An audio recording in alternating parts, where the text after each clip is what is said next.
Nous allons démontrer cette propriété. On utilise un nouveau format aujourd'hui. Je m'essaye à l'écran. Donc voilà, le but c'est de montrer ce théorème. Il est très intéressant, il est très beau. Et voilà. Alors ici, la première chose à faire en fait, c'est de comprendre le lien logique.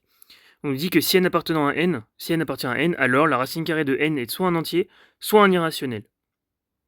Donc là, ce qu'on va faire en fait, tout de suite, ce qu'on peut penser, c'est faire un raisonnement soit par l'absurde, mais surtout par contraposé, en partant du principe que racine de n est rationnelle. On part de racine de n est rationnelle.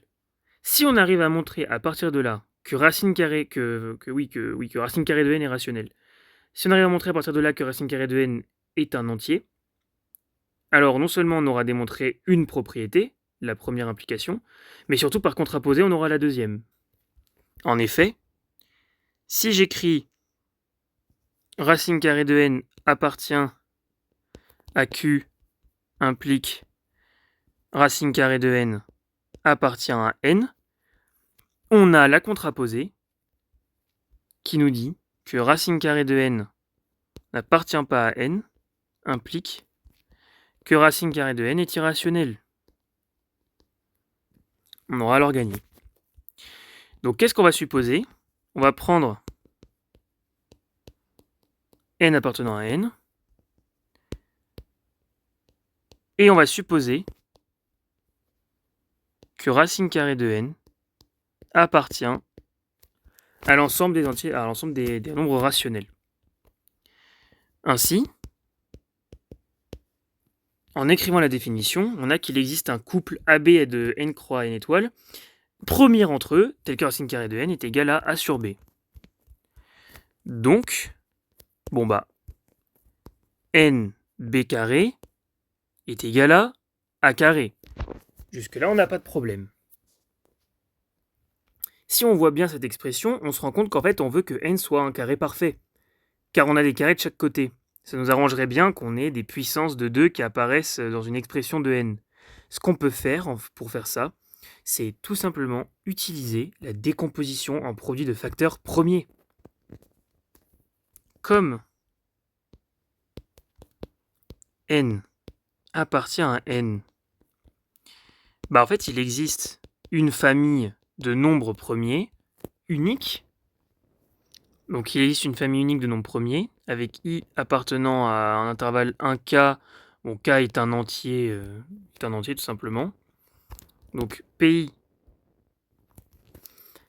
une famille de nombres premiers, et alpha i, en fait, une famille d'entiers, tout simplement, tel que n, en fait, est égal au produit des i égale 1 à k des pi puissance alpha i. Donc en fait, ça, c'est la décomposition en produit de facteurs premiers classique, en fait, qu'on connaît. C'est une propriété, n'importe quel entier peut se décomposer en produit de facteurs premiers. Mais ça veut dire que c'est le cas aussi pour a, par exemple, et pour b. Sauf que, entre a et n, en fait, on a une égalité à un facteur près, et à une puissance près aussi. Ça veut dire qu'en réalité, la décomposition en produit de facteurs premiers de n intervient en quelque sorte dans la décomposition en produit de facteurs premiers de a. Seules les puissances vont changer. Donc qu'est-ce que ça veut dire? Ça veut dire que de même, j'introduis avant ça un entier naturel L dont je vais avoir besoin pour la suite. Donc il existe bêta i appartenant à 1k, donc appartenant à n puissance k, qi, i appartenant à 1l, une famille en fait de nombres premiers différentes de pi avec i dans 1k. D'ailleurs ici on va faire un truc un peu mieux. Les Q, on va les indexer sur J. Ça va être plus simple, puisqu'en fait ça va être un produit en plus qu'on va mettre à côté. On va pas l'indexer sur le même ensemble, sinon ça va être compliqué. Et donc une autre famille, cette fois de gamma J, donc pour J appartenant à 1 L. Pareil, tel que nous avons A qui va être égal au produit des I égale 1 à K des PI, mais cette fois puissance bêta I, fois le produit des J égale 1 à L des QJ puissance gamma J. Donc ça c'est pareil, on a fait la décomposition en produit facteur premier de A, mais les nombres premiers qui interviennent dans la décomposition produit facteur premier de N interviennent nécessairement dans la DPFP de A avec une puissance différente. Et il y en a d'autres qui interviennent sûrement. Donc c'est cette famille-là. Bon, après, la famille est peut-être vide. Peut-être que la famille est vide, mais dans ce cas-là, le produit vaut 1. Ça, c'est la définition du produit vide. Or, nous, ce qui nous intéresse, c'est A carré. Mais c'est pas un problème.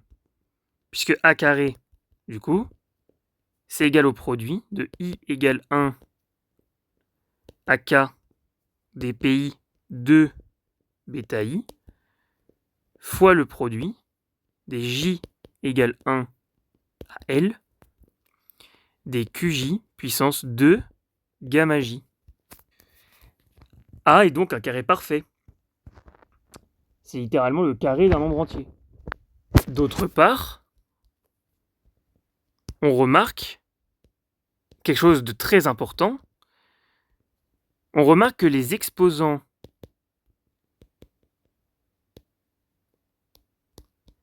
de A carré sont pairs. Et ça, c'est d'une importance capitale. Pourquoi ?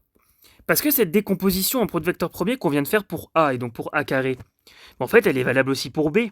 On obtient un résultat très similaire. Donc ça veut dire quoi ? Ça veut dire que la somme des exposants de N plus les exposants de B carré est paire. Donc forcément, les exposants de N le sont. À partir de là, on aura montré que N est un carré parfait. Et donc que sa racine carrée est bien un entier. Donc on va l'écrire. Donc comme je viens de le dire, on montre ce résultat pour B carré de manière analogue. On obtiendrait quelque chose de vraiment très similaire à ce qu'on a écrit ici en fait. Ce serait même en fait la même chose mais avec des exposants et peut-être des nombres premiers différents, il faudrait écrire les familles. C'est inutile puisque c'est la même chose. Cependant, ce que je peux faire, c'est noter delta I pour I appartenant à 1K, une famille d'éléments de N puissance K, la famille des exposants de B.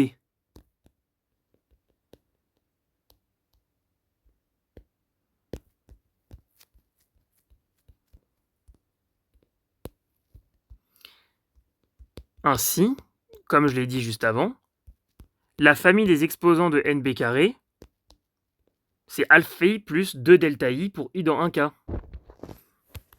Or, on a une égalité entre NB carré et A carré. Nécessairement, comme je l'ai dit tout à l'heure, ça veut dire que pour tout I dans 1K, alpha I plus 2 delta I est pair. Donc c'est ça, cette assertion-là. Oula, c'est pas ça que je voulais faire. Cette assertion-là est vraie. Elle est vraie, cette assertion. Donc, tout de suite, je peux dire que quel que soit I appartenant à 1K, il existe un K', un K seconde, appartenant à N, tel que alpha I est égal à 2 K'. D'ailleurs, plutôt il existe un K', I, tel que alpha I est égal à 2 K', I, K seconde I.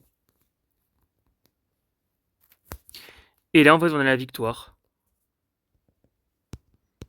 Puisqu'on peut noter alors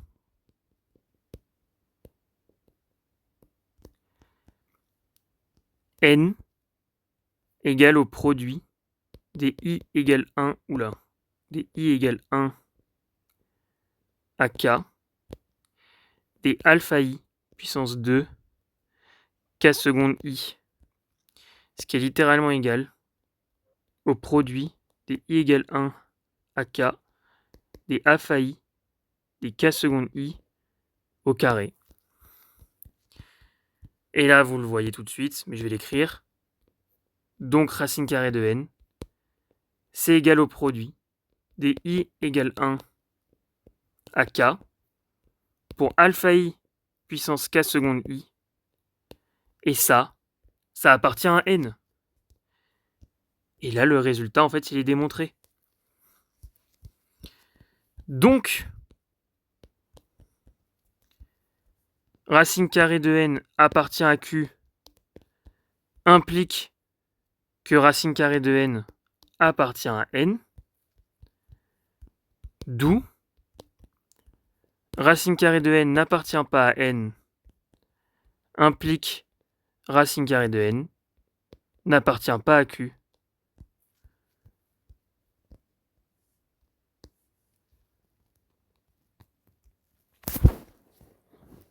Ainsi, on a démontré le résultat en utilisant une contraposée d'une propriété qu'on vient de démontrer.